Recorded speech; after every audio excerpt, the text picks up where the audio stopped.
Hello everyone, मैं सुमन कुमारी। मैं आपको हिस्ट्री ऑफ इंडिया का प्राचीन भारत एशियंट इंडियन का सिंधु घाटी सभ्यता इंडस वैली सिविलाइजेशन के बारे में बताऊंगी। तो क्या है, सिंधु घाटी सभ्यता 2500 ईसा पूर्व से 1900 ईसा पूर्व तक चली है ना, मतलब 1900 ईसा पूर्व से 2500 ईसा पूर्व तक चली।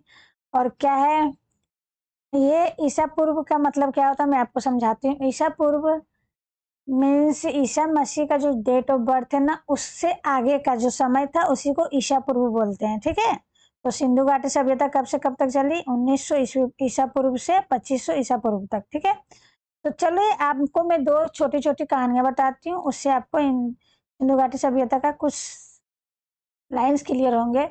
तो क्या है, 1921 में दयाराम सहानी नाम के एक व्यक्ति थे जो कि रेलवे ट्रैक खुदाई करवा रहे थे। ठीक है, रेलवे ट्रैक खुदाई में उनको कुछ टीला दिखाई दिया। जब टीला दिखाई दिया तो वो समझे क्या है, तो और भी खुदाई करवाएं। जब पूरा खुदाई करवाएं तो उनको क्या मिला? हड़प्पा की सभ्यता। ठीक है, जो कि पाकिस्तान में है। उसी तरह 1922 में राखल दास बनर्जी नाम के एक व्यक्ति थे जो कि आर्कियोलॉजिस्ट थे। उनको जब हड़प्पा की सभ्यता के बारे में पता चला तो उन्होंने प्री प्लांट करवा के एक खुदाई करवाई जो कि सिंधु नदी के किनारे सिंधु प्रांत के पाकिस्तान में एक शहर में मिला जिसका नाम मोहनजोदड़ो पड़ा। ठीक है, तो मोहनजोदड़ो कैसे बना और हड़प्पा कैसे बना, आपको समझ में आ गया। चलिए यहाँ के प्रमुख कुछ नगर देखते हैं।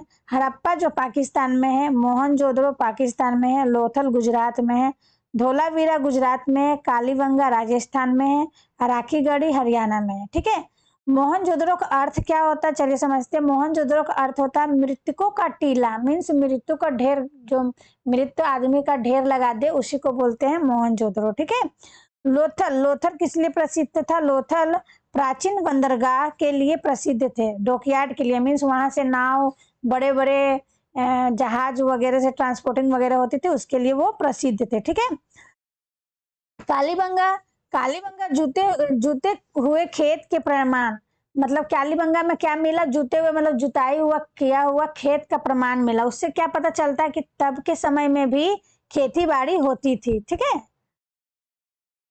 अब क्या है, धोलावीरा, धोलावीरा क्या है? जल प्रबंध प्रणाली के लिए प्रसिद्ध है। जल प्रबंध प्रणाली के लिए कौन प्रसिद्ध है? धोलावीरा। ठीक है, मतलब वहां पे रेन वाटर को कैसे हार्वेस्ट कर करके, मतलब बचा के रखा जाता है और फिर फ्यूचर के लिए यूज किया, जैसे आज के समय में किया जाता है ना, उस समय में भी वैसा था। ठीक है, सिंधु सिंधु सभ्यता की लिपि अभी तक पूरी तरह पढ़ी नहीं जा सकी है। मतलब कि बोला जाता है कि अभी तक भी कुछ कुछ ऐसे लेख है जो सिंधु में अभी तक क्लियर नहीं हुआ, उसको पढ़ा नहीं जा पाया है। ठीक है, प्रमुख विशेषता क्या है? नगर नियोजन और जल निकासी व्यवस्था।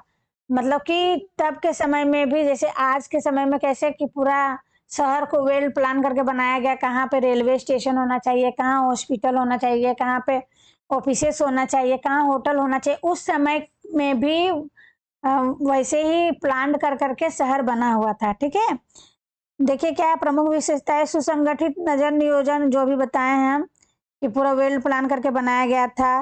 पक्की ईंटों का उपयोग किया जाता था, जैसे कि अभी के समय में पक्की ईंटों का यूज किया जाता है घर बनाने के लिए, उस समय में भी यूज होता था।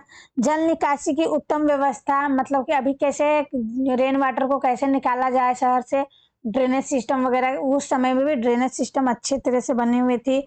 स्नानघर, ग्रेट बाथ क्या है, आज के समय में कैसे बड़े बड़े बाथ स्विमिंग पूल बनने हैं, उस समय में भी बड़े बड़े स्विमिंग पूल बनी थी। ठीक है, अनाज भंडार के बड़े गोदाम, मतलब कि आज के समय में फ्यूचर के लिए अनाज को बचाने के लिए भंडार वगैरह बनाया जाता है, अनाज को सेव करने के लिए, उस समय में भी अनाज भंडार बनाया जाता था, बड़े बड़े भंडार, ताकि फ्यूचर में अगर कुछ दिक्कत हो तो उसको यूज किया जाए।